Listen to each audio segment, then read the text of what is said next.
자, 오늘은 같은 실수를 반복하지 않으려면, 한번 따라하겠습니다. 같은 실수를 반복하지 않으려면, 같은 실수를 반복하지 않으려면 어떻게 해야 되는가? 여러분, 우리가 삶을 살아가면서 혹은 신앙생활을 하면서 힘든 것 중에 하나가 자꾸만 같은 실수를 반복한다는 것일 것입니다. 결심을 하고 넘어지고, 또 결심하고 또 넘어지고, 그렇게 하니까 자꾸 주위 사람 보기도 면목이 없고, 특히 믿지 않는 분들에게는 덕이 안 되고, 마음속으로는 안타깝고 괴롭고, 그러다 어느 순간에는 야, 이거 내가 구원받았나? 이런 생각이 들 정도로 낙심이 되기도 하고,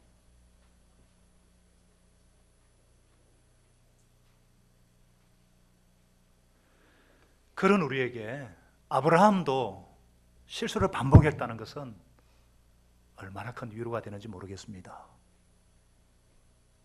저는 위로가 많이 되었어요. 여러분 그렇지 않습니까? 여러분 실수 안 하시는가 봐요. 아브라함이 24년 전에 자기 아내를 누이 동생이라 속이고 애굽 왕 바로에게 망신을 당했습니다. 근데 24년이 지난 오늘 똑같은 실수를 반복을 해요. 그리고 이 아비멜렉에게 아주 망신을 당합니다. 2절에 보니까 그의 아내 사라를 자기 누이라 하였으므로 아내를 누이라 그랬어요. 물론 겉으로는 맞아요. 아버지가 같은, 엄마만 다른 맞지만은 그래도 자기 아내인데 누이라 해가지고 거랄 왕 아비멜렉이 사람을 보내 사라를 데려갔다 그랬어요. 바로 때에는요, 사라가 공중에서 궁중으로 데려간 후에 질병이 돌아가지고 역병이 돌아가지고, 그래서 왜 이런 일이 생겼는가 의아해서 물었다가 아내라는 것을 발견하죠. 그런데 아비멜렉에게는 하나님께서 직접 꿈에 나타나서 경고의 말씀하셨습니다. 그 밤에 하나님께서 아비멜렉에게 꿈에 나타나셔서 여자로 인해서 네가 죽는다. 그럼 남편 있는 여자다. 경고를 하셨어요. 아비멜렉의 꿈에 나타난 거 보니까 이 사람은 뭔가 좀 영적인 어떤 그런 영성이 있는 것 같아요. 아비멜렉이 주여 의로운 백성도 멸하시나이까? 사실 나는 피해자입니다. 이렇게 했을 때 하나님께서 6절에 꿈에 또다시 나타나셔가지고 네가 온전한 마음으로 이렇게 한 줄을 나도 알았기 때문에 너를 막아서 범죄하지 않도록 하였다. 그래서 여인이 가까이 못하게 한 것이 이 때문이다. 하나님께서도 네가 깨끗한 마음으로 그렇게 한 것 안다 하십니다. 여러분 바로의 경우는요, 발각되자마자 아브라함이 아무 말도 못하고 그냥 쫓겨났어요. 수치를 당했습니다. 그런데 아비멜렉하고는 말이 잘 통했는지 아브라함을 쫓아내지는 않고 그 땅에 머물게 둡니다. 자, 믿음의 조상이라는 아브라함이 어쩌다가 이런 망신스러운 일을 두 번이나 반복하게 된 것일까? 어쩌다가 이런 똑같은 거짓말을 두 번씩이나 하는가? 소돔 고모라를 위해서 중보기도 하던 사람이 열국의 아버지라는 분이 왜 이렇게 하는가? 아브라함의 기질 때문입니다. 여러분 우리도 같은 실수를 반복하지 않으려면 내 기질을 이해하고 구체적으로 기도해야 합니다. 따라하겠습니다. 내 기질을 이해하고 구체적으로 기도한다. 우리가 똑같은 실수, 반복된 실수를 하지 않으려면 내 기질을 이해해야 돼요. 여러분 사람은 이 땅에 태어날 때 기질을 갖고 태어납니다. 기질을 측정하는 방법에 분류하는 방법이 여러 가지가 있지만 아마 우리가 가장 익숙한 방법이고 또 많이 들어본 것이 의학의 거장 히포크라테스가 분류한 4가지 기질, 들어보셨을 거예요. 다혈질이다. 저 사람은 뭐 우울질이다, 뭐 점액질이다, 담즙질이다 하는 거 들어보셨죠? 이것을 성경의 예를 한번 찾아보겠습니다. 베드로로 대표되는 게 다혈질이에요. 다혈질. 이 다혈질은요, 사람 좋아하고 말하기 좋아하고 굉장히 인정이 많고 분위기 메이커예요. 근데 심지가 굳지 못해가지고 변덕이 많은 약점이 있습니다. 그리고 바울로 대표되는 담접질이라고 있어요. 아주 유능합니다. 이런 기질의 사람은 자신만만하고 추진력이 있어요. 그런데 지배적이고 성취 욕구가 강해가지고 약한 사람을 이해하지 못하는 약점이 있어요. 또 모세나 다윗 왕과 같은 우울질, 우울증하고 다릅니다. 우울질이에요.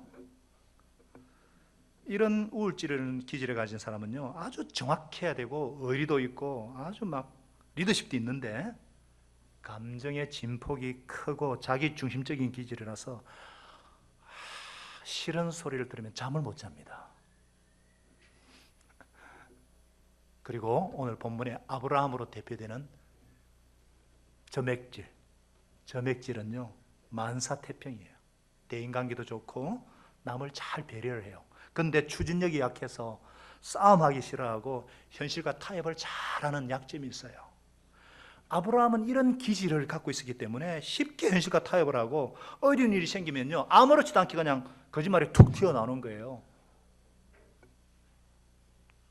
너 이라고 해라고, 너 이라고 해라고. 위기만 생기면. 우리에게도 다 이런 기질이 있는데 기질마다 장점과 단점이 있습니다. 그런데 우리가 언제든지 이 위기의식을 느낄 때에 내가 갖고 있는 기질에 어떤 기질적인 약점이, 단점이 노출이 됩니다. 우리가 하는 큰 실수는요, 위기감을 느낄 때에 자기 기질이 튀어나오는데 기질적인 약점이 나온다는 것입니다. 우리가 아브라함 같은 실수를 반복하지 않기 위해서는요, 내가 가진 기질, 어떤 위기감을 느낄 때 어떤 식으로 내가 행동하고 반응하는가, 이거 이해하고 있어야 됩니다. 저 사람이 왜 저렇게 행동하는가 이해를 하고 있어야 돼요. 우리가 예수님을 주님으로 영접하고 성령 충만하면요, 내가 가진 기질의 약점의 지배를 받을 필요가 없어요. 하나님께서 우리를 구원해 주신 후에 기질은 바꿔주지 않습니다. 기질은 바뀌지 않습니다. 그러나 장점은 키워주시고 약점은 노출되지 않도록 도와주십니다. 그래서 성령 충만하면요 어떤 기질이든지 아름답게 꽃 피울 수가 있습니다. 그래서 어떤 위기감을 느낄 때에 성령님께 도움을 청해야 되는데 그냥 성령 충만하게 해주세요 이렇게 하면 아주 애매합니다. 그러면 안 돼요. 내 기질을 알고 있고 위기감을 느낄 때 내가 어떤 식으로 반응하는 걸 알고 있으면요 도움을 청하기가 쉽고요, 아주 구체적으로 도움을 청할 때 도움이 적시로 옵니다. 자기 기질을 이해하고 구체적으로 기도할 때에 반복된 실수를 피할 수가 있습니다. 어떤 분들은요 위기감을 느끼면은 거짓말이 습관적으로 튀어나오는 분이 있어요. 어떤 분은요 위기감을 느끼면은 자꾸 남을 탓하는 분이 있어요. 이건 저래서 저건 저래서 남을 탓하고 하나님도 탓합니다. 그냥 기질적으로 그렇게 그냥 탓을 해요. 어떤 사람은요 위기할 때 도피하는 분들이 있어요. 문제를 직면해야 되는데 자꾸 피하려고 하는 분들이 있어요. 어떤 분은요 위기감을 느낄 때 굉장히 공격적으로 되는 분들이 있어요. 막 말이 거칠어지고 행동이 거칠어지고 막 주먹질까지 그냥. 그래서 우리가 실수를 되풀이하지 않기 위해서는 내 기질이 뭔가, 내 기질적인 약점이 무엇인가 알고 있는 것 중요합니다. 많은 분들이 위기를 느낄 때에 자기도 모르게 이 아브라함처럼 금방 발각이 날 거짓말을 그냥 해요. 자기도 모르게 그냥 거짓말이 튀어나와요. 그러다 보면은 저 사람은 정말 믿지 못할 사람이다. 신뢰를 잃어버려요. 내가 그런 성향이 있다 싶으면요 구체적으로 기도해야 됩니다. 하나님, 제가 진리를 말하게 해주세요. 왜곡된 사실, 과장된 사실을 말하지 않게 도와주세요. 그렇게 기도해야 됩니다. 기도가 정확해질 때 실수에서 벗어날 수가 있습니다. 어떤 위기를 만날 때 자꾸만 남을 탓하는 분들, 문제는 해결이 안 되고 자꾸 남을 원망하고 그러다 보면 자기도 절망감에 빠집니다. 나는 자꾸 탓을 한다, 이런 분들은 빨리 기도해야 됩니다. 하나님, 제가 내 문제로 여기고 하나님만 의지하게 도와주세요. 누구를 탓하기보다도 문제 해결에 초점을 맞춰야죠. 그러면 기도가 아주 정확해집니다. 불평, 불만이 없어지고 절망만 하는 데서 벗어날 수가 있어요. 어떤 위기를 당할 때 막 피하려고 하는 분들은요, 담대함을 달라고 하나님 문제를 피하지 않고 직시하게 해주세요. 그렇게 기도해야 돼요. 피할 것이 아니라 만나야 될 사람은 만나고 직면해야 될 문제는 직면하도록 담대함을 달라고 기도해야 됩니다.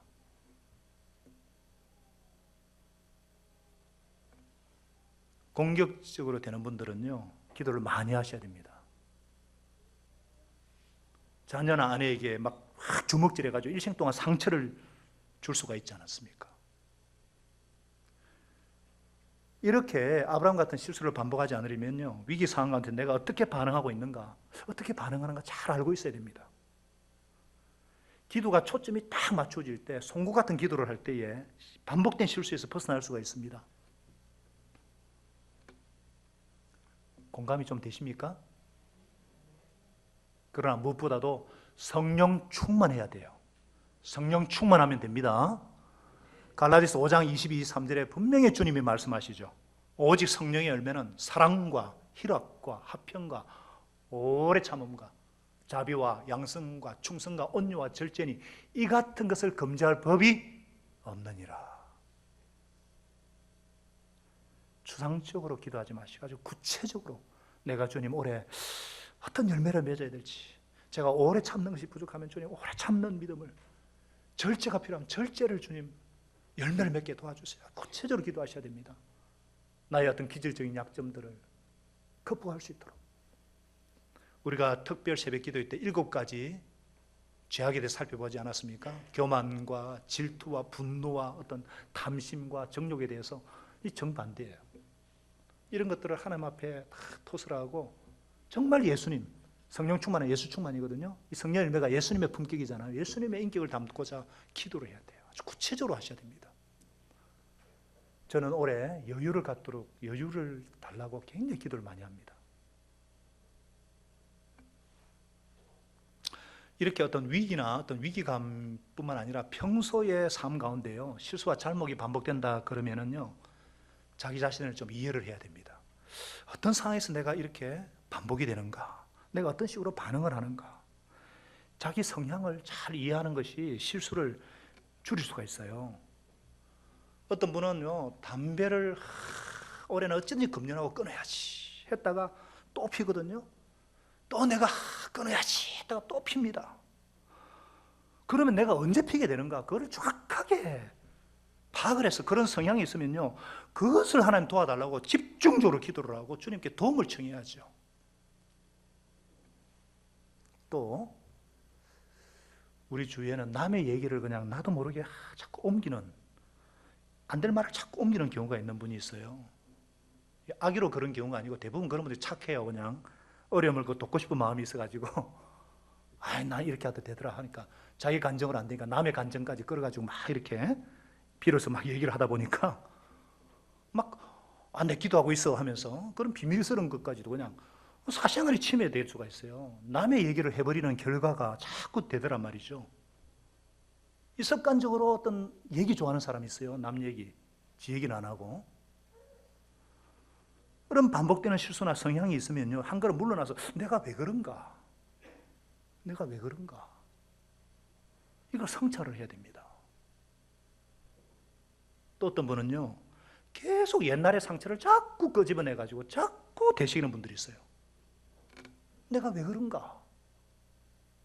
되돌릴 수도 없는 건데. 또 분노하는 분들, 이 화나는 것도 내가 어떤 때 화가 나는가, 화를 내는가, 이걸 이해를 해야 돼요. 저는 가만히 보면요, 제가 경우를 벗어나는 것을 볼 때 아주 화를 냅니다. 기본이 안 돼 있든지 버르장머리가 없든지 그러면 제가 화를 냅니다. 왜 그런가 보니까 제가 아버지가 일찍 돌아가셔가지고 어릴 때부터 정말 경우에 바른 짓을 하려고 남한테 그냥 그런 싫은 소리 안 들으려고 그래 하다 보니까 이 버릇없는 사람은 참 이거 나도 모르게 확 이렇게 튀어나와요. 운전하다가도 깜빡이도 안 켜고 막 끼어들면 막 빵빵하고 막 그렇게 하고 싶고 그냥 막. 아니 깜빡이를 켜지도 않고 들어오고 말이에요. 그러다가도 저는 또 새벽기도 올 때 늦을까 싶어가지고 신호위반을 막 하고 그러거든요.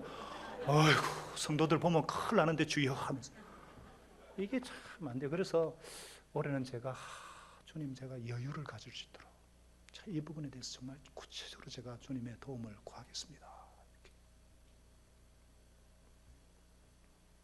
내가 언제 어떤 상황에서 막 분노하고 혹은 섭섭해하고 이랬는지 어떤 자신을 객관화하고 이게 알고 있으면요 하나님께 기도하기가 쉬워요. 그리고 하나님이 아주 구체적으로 도와주십니다. 아멘이시죠? 자, 아브라함도 반복해서 실수했으니까 뭐 위로가 된다. 그리고 주저앉아 있으면 안 됩니다. 실수의 빈도가 줄어들어야죠. 내 기질과 약점을 잘 알아가지고 대비할 때에 같은 실수를 반복하지 않든지 점점 실수의 빈도수가 줄어들어서 하나님께 영광이 되고 이웃에게도 덕이 되게 하실 줄로 믿습니다.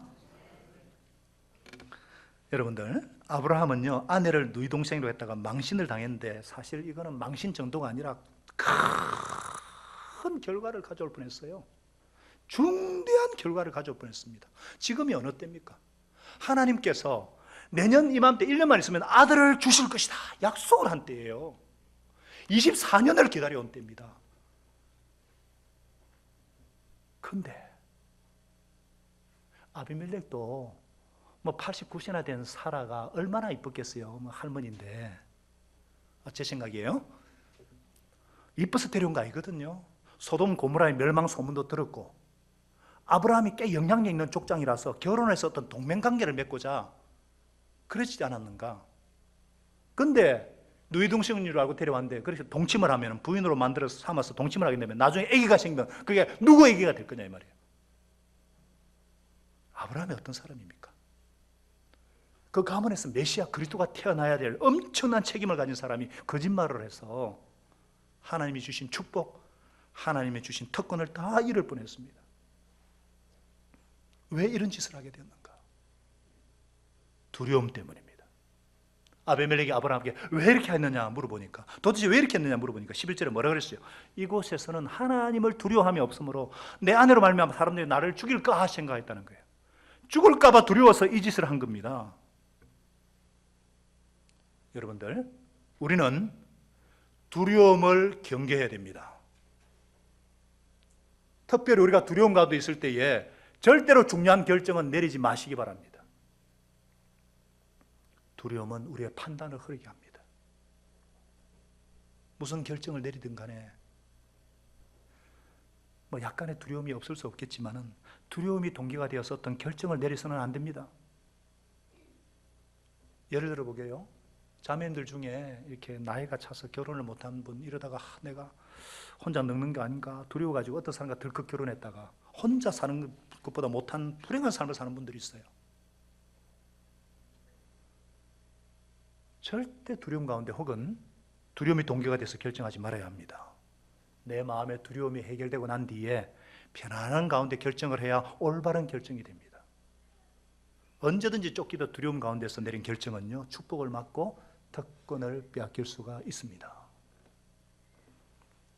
그러면 우리가 어떻게 해야 두려움에서 해방될 수가 있는가? 두려워서 똑같은 실수를 반복하지 않으려면 두 번째, 자 우리 설교 요약 간지 제가 틀렸거든요. 토요일 새벽에 다 만들기 때문에 저녁에도 말씀 묵상하다 보면은 여러분 두 번째 큰 제목이 두려움의 실체를 파악한다 아닙니다. 삼일째 하나님을 바라본다 이게 큰 두 번째예요. 우리가 같은 실수를 반복하지 않으려면 첫째는 내 기질을 이해하고 구체적으로 기도한다. 두 번째는 삼일째 하나님을 바라본다 이겁니다. 그걸 바꾸셔야 돼요. 설교 요약 부장들 잘 보셔요. 우리 설교 요약 해야 되잖아요. 이때 메모하는 거예요.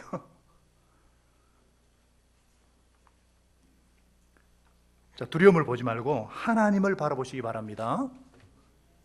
삼일째 하나님, 우리 하나님은요 우리가 두려워하는 거 원치 않으십니다. 우리 삶에서 두려움을 물리칠 수 있는 분이십니다. 성부 하나님께서 말씀하셨잖아요. 이사야 41장 10절 우리 외우는 분 많죠? 다 같이 읽어보겠습니다. 시작. 두려워하지 말라. 내가 너와 함께 아니니라. 놀라지 말라. 나는 너의 하나님이 됨이니라. 내가 너를 굳세게 하리라. 내 함으로 너를 도와주리라. 참으로 나의 어려운 오른손으로 너를 붙들리라. 이거는 이스라엘 백성을 향한 약속이지만 교회를 향한 약속이고 그 자녀들을 향한 약속입니다. 내가 너를 도와주겠다. 나의 오른팔로 너를 붙들리라. 약속하신 능력의 하나님을 바라봐야 합니다. 그러면 두려움에서 극복할 수 있습니다. 두 번째, 성자 하나님 예수님께서도 십자가에 달려 돌아가시 전날 밤 두려워하는 제자들에게 뭐라 그랬어요? 평안을 너에게 주노라. 곧 나의 평안을 너에게 주노니 My peace unto you. 나의 평안을 너에게 주노니. 요한복음 14장 27절에 뭐라 그랬습니까? 같이 한번 읽어보겠습니다. 시작. 평안을 너에게 끼치노니 곧 나의 평안을 너에게 주노라. 내가 너에게 주는 것은 세상에 주는 것과 같지 아니하니 너희는 마음에 근심하지도 말고 두려워하지도 말라. 제자들은 지금 너무너무 두려운 상황이에요. 3년이나 모시던 스승님이 이제 죽는다 그러지, 너희들이 흩어질 거라 그러지, 무슨 일이 생길지 막 두려움이 막 파도같이 막 일어나는데 예수님께서 나의 평안을 너에게 주노라. 두려워하지 마라. 간구하는 사람들에게 환경에 매이지 않는 그리스도만이 주시는 초월적인 평강을 맛볼 수가 있습니다. 이러한 그리스도의 평강을, 평화를 구해야 합니다. 삼일제자 성령 하나님은 또 무슨 말씀을 하셔요? 디모데후서 1장 7절에 하나님께서 우리에게 주신 것은 두려워하는 마음이 아니에요. 마음으로 번역되어 있지만 원래는 영입니다. 두려워하는 영이 아닙니다. 오직 능력과 사랑과 절제하는 영이다. The spirit of love, the spirit of power, the spirit of control. Not the spirit of timidity. 그러니까 두려워하는 영은 마귀가 심는 거예요. 그건 하나님이 주시는 것이 아니에요. 두려워하는 것은. 능력과 사랑과 근신하는 절제하는 영을 주신다는 거예요. 성령님께서는 우리가 두려움에 사로잡혀 사는 거 원하지 않습니다. 우리 마음과 영이 담대함을 갖도록 도와주시는 거예요. 이게 하나님의 소원입니다. 저와 여러분을 향한 하나님의 소원이에요. 우리가 두려울 때 문제를 보지 말고 성부 하나님의 능력, 예수 그리스도의 평화, 성령님의 우리를 충만케 하시고 승리케 하시는 성령님을 바라볼 수 있어야 합니다. 그래서 빌립보서 4장 6절 7절에 말씀하잖아요. 올해 이 말씀을 요지로 붙잡은 분 많으시죠? 아무도 염려하지 말라는 거예요. 염려 대신에 기도하라는 거잖아요. 너희 구할 것을 감사하는 게 아니라 그런 거예요. 그러면은 모든 지각에 뛰어난 하나님의 평강이 너희 마음과 생각을 지키시리라. 우리는 두려워할 수가 없습니다. 내가 두려워하지 말아야지 의지적으로 되는 것이 아니라 하나님이 주시는 거예요. 주실 뿐만 아니라 약속하신 것입니다. 예수님이 그랬잖아요. 구하라 그러면 찾을 것이고, 두드리라 그러면 열릴 것이고, 찾으라 그러면 찾을 것이다. 약속하신 거예요. 두려움이 생길 때에, 우리가 문제가 있을 때 문제를 보지 말고 삼일체 하나님, 하나님의 능력, 약속의 말씀을 붙잡고 담대하게 나아갈 때 두려움에서 해방될 수가 있습니다. 그때 비로소 중대한 결정 앞에 기도할 수가 있고 하나님의 길을 찾을 수가 있는 것입니다. 이러한 생명의 길로, 평강의 길로 나가는 저와 여러분 될 수 있기를 예수님 이름으로 축복합니다. 다 아는 것이죠? 다 아는 거잖아요. 다 아는데 왜 잘 안 되는가? 내 믿음이 강하지 못하기 때문에 알면서도 잘 안 돼요. 그래서 도움이 되는 거 몇 가지 또 제가 말씀드릴게요. 따라하겠습니다. 두려움 그거 별거 아니다. 경상도 사투리로 두려움 그거 별거 아니다. 옆에 분하고 인사합시다. 두려움 그거 별거 아니다. 왜냐하면요, 두려움이라는 게요, 사실 실제보다 훨씬 더 과장돼 느껴져요. 우리에게 해를 가져오는 것은 두려움의 대상이 아니라 두려움 그 자체다, 이런 말이 있죠.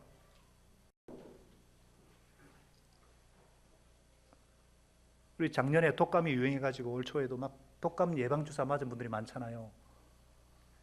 주사를 굉장히 무서워하는 분들이 있어요. 애기들 막 주사 놓기도 전에 아! 하고 울어보잖아요. 찌르기도 전에 막 무서워가지고. 근데 사실 별거 아니거든요. 문제는 두려움이 우리를 파괴하는 거예요. 두려움의 실체를 볼 수 있어야 됩니다. 정말 내가 두려워한 일이 실제로 일어날 것인가? 그럴 가능성이 얼마인가? 별거 아니에요. 아무것도 아니에요. 금요일 제가 목장을 하면서 제가 코가 예민하기 때문에 목요일 날 어떤 대전에 갔다 오니까 대전에 미세먼지 꽉, 저녁에 또 내려오니까 부산에 미세먼지가 팍 해가지고 아주 힘들었어요. 내가 미세먼지 때문에 정말 제 병에 못 살 것 같아요. 너무 힘들어하니까. 목장에 하다가 아이고 목사님은 건설 현장에는 절대로 못 오겠습니다. 건설 현장은 먼지 투성입니다. 여러분요, 이 물컵 한 컵에 물이 있잖아요. 이게 짙은 안개가 꽉 차면은요, 방향 감각이 잃고 막 앞도 못 보고 제가 2003년도 요르단에 갔을 때 안개가 꽉 차가지고 운전할 때 너무 두려웠어요. 낭떠러지 떨어질까 봐. 근데 사실은 보면은 그 짙은 안개도 물 한 컵밖에 안 되는 거거든요. 실체를 알면 우리가 두려울 수가 없어요. 얼마나 우리는 과장되게 생각하는지 그때는 멈춰야 돼요. 내가 왜 두려워하는가? 도대체 이게 일어날 일이 있는가? 어떤 분은요, 결혼을 했는데도 잘 못 믿어. 아내하고 뭐 어디서 만나기로 약속했는데 1시간이 지나도 안 오면 혹시 사고가 난 게 아닌가? 절대로 안 일어납니다. 근데도 막 두려워하는 분이 있어요. 그런 두려움이 생기면 에이 하고 기도를 하고 말아야죠. 우리가 얼마나 근거 없는 두려움에 쌓여 있는지 실체를 봐야 됩니다. 한 번 더 따라하겠습니다. 두려움, 그거 별거 아니다. 그 다음에 하나님이 도와주시지만 우리에게 도움을 주는 게 또 뭐냐면요, 죽기밖에 더 하겠나. 따라하겠습니다. 죽기밖에 더 하겠나. 제가 두려울 때마다 잘 쓰는 표현이에요. 우리가 어떤 역경이나 손해가 생길 것 같아서 두려워합니다. 그런데 우리가 두려워할 최악의 것이 뭐예요? 죽는 겁니다. 죽는 것보다 더 최악의 상황이 있습니까?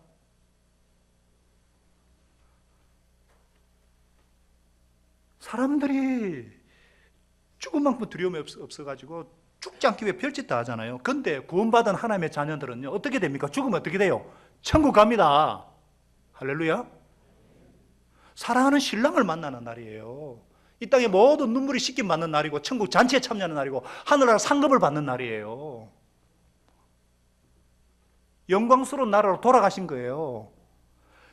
그렇기 때문에 우리는 죽음도 겁 안 내요. 그래서 크리스찬들이 굉장히 약한 것 같지만 무서운 거예요. 죽음을 두려워하지 않는 것처럼 겁나는 사람 없습니다. 제가 예수 믿기 전에 본 영화지만 또 예수 믿고 보니까 또 달라요. 코바디스라는 영화가 있죠. 거기에 막 크리스찬들이 막 인간 횃불이 돼가 타 죽고 네로가 그냥 막 사자밥이 돼가 찢겨갔는데, 네로가 죽은 크리스찬들 보러 왔는데 미소를 짓고 막 팔등이 떨어져 나가는데 미소 짓고 죽어 있는 거 보고 저건 뭐냐고 그러잖아요. 네로가.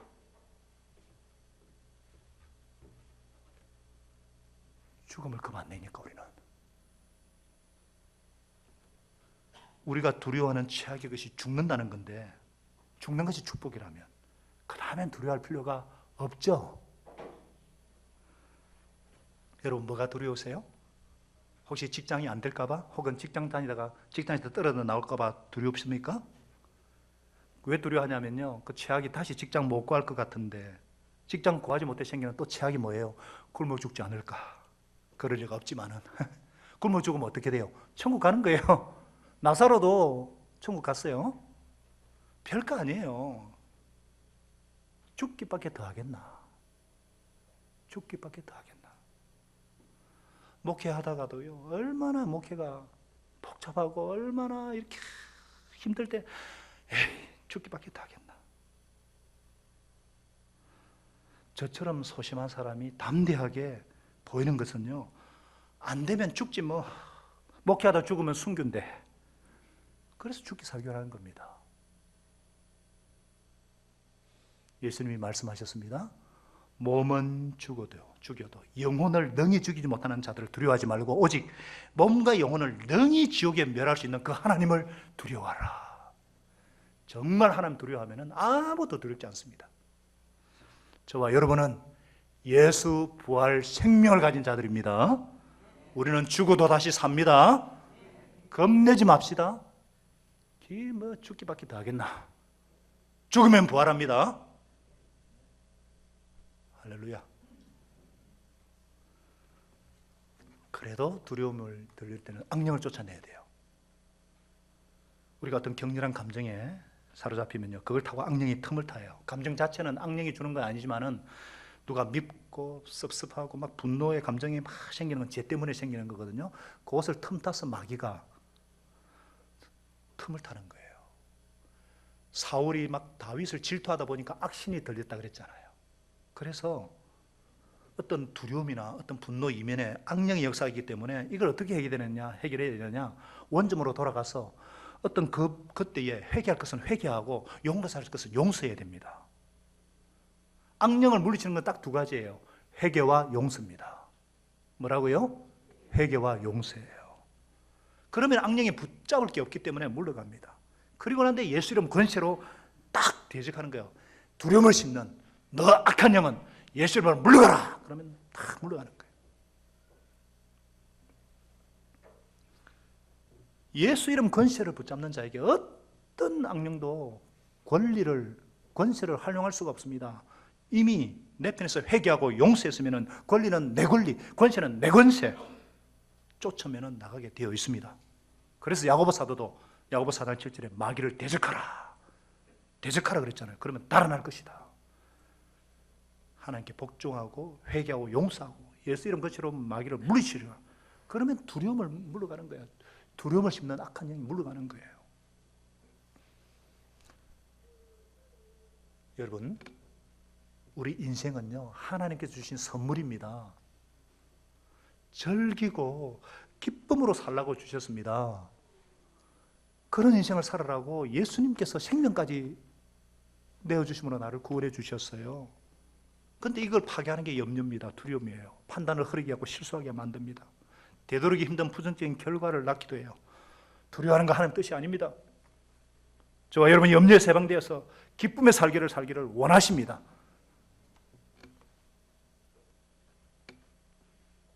자, 세 번째, 같은 실수 반복하지 않으려면 따르겠습니다. 하나님의 은혜와 신실하심을 붙잡는다. 자, 실수는 아브라함이 했습니다. 그런데 그럼에도 불구하고 하나님께서 불임의 재앙을 내린 아비멜렉 가정을 위해서 아브라함이 기도를 해줘야 된다는 거예요. 그 이유가 무엇입니까? 7절을 같이 읽겠습니다. 7절 시작.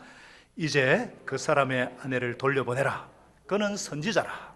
그가 너를 위하여 기도하리니 네가 살려니와 네가 돌려보내지 아니하면 너와 내게 속한 자가 반드시 다 죽을 줄 알지니라. 하나님께서 아브라함을 선지자, 중보자로 세우시고 아비멜렉이 왕이거든요.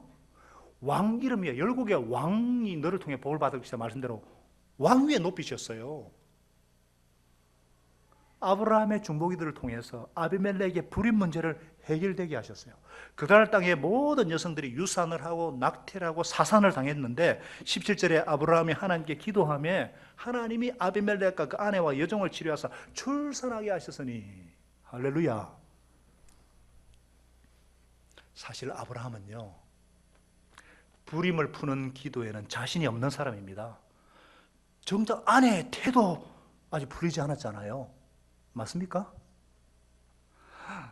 그런데 하나님께서 아브라함을 통해서 아비멜렉의 집에 태를 푸시겠다 하셨고 그렇게 하셨습니다. 우리의 중보기도는 우리의 성공이나 경험에 달려있지 않고 하나님과 사람의 필요에 달려있습니다. 또한 우리가 체험하지 못하고 응답하지 못한 문제를 할지라도 하나님이 하라고 하시면 해야 합니다. 이게 중보기도자의 자세예요.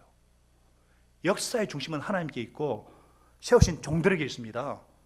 주의 종으로 부르시면요, 오직 하나님의 주권에 있지 어떤 종들의 외적인 실수에 상관없이 하나님의 명령에 순종하고 기도해야 합니다. 내 경험의 테두리 안에서 하나님의 구속 역사를 제한시킬 수가 없습니다. 내 경험의 범주 안에서 하나님을 제한시키는 우를 범해서는 안 됩니다. 왜냐? 왜 그렇습니까? 우리가 하나님의 자녀가 되고 또 주의 종으로 부름을 받고 내가 중직자, 사역자 역할을 하는 거, 이거 우리 행위나 공로 때문이 아닙니다. 하나님의 은혜 때문이에요. 전적인 하나님의 은혜고 하나님의 주권적인 선택에 달려 있습니다. 그렇기 때문에 실패한 상황, 수치스러운 상황에도 불구하고 우리는 축복하고 기도해 줘야 돼요. 나의 나된 것은 하나님의 은혜입니다. 쓰임받는 것도 하나님의 은혜입니다. 그래서 하나님의 종은요, 하나님이 원하시는 곳에서 하나님이 원하시는 일을 하나님의 방법대로 따를 뿐입니다. 사역을 하는 데 있어서 우리의 인격이나 행동이 영향을 끼치는 것은 사실이지만 우리의 사역은 내 어떤 인격에 근거하지 않고 주인의 부르심과 명령에 근거해서 사역한다는 것을 잊지 마시기 바랍니다. 그렇게 잘하고 나서도 나는 무익한 종입니다. 마땅히 할 것을 한 것뿐입니다. 이렇게 하는 거예요. 나의 나댕사 하나님의 은혜이기 때문에.